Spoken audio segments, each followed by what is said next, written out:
Thousands of tourists cram Nanluguxiang in Beijing.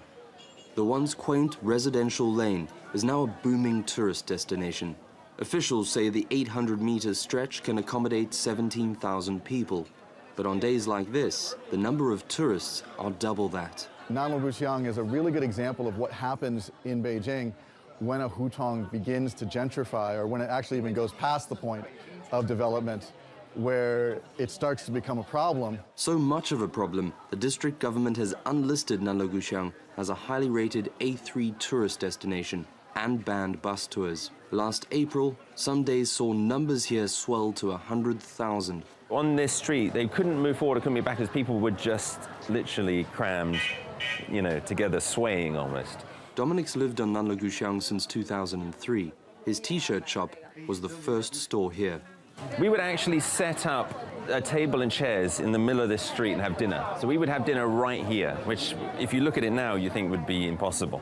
Efforts are being made to preserve the Hutong traditions at the Shija Hutong Museum.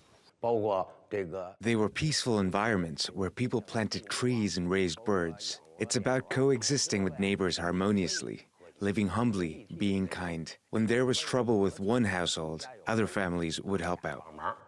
It's principles like these which have kept the Zhaos on Nanluguxiang. This humble environment is good for raising children. Here people call my son by his name, Dashu.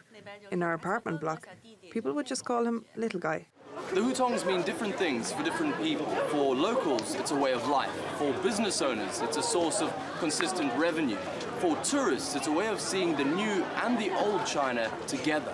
But with all this happening in such a small space, it makes me wonder, how long can it last? If something terrible happens, or if the traffic doesn't die down, they could do something quite extreme that could really, kill my business.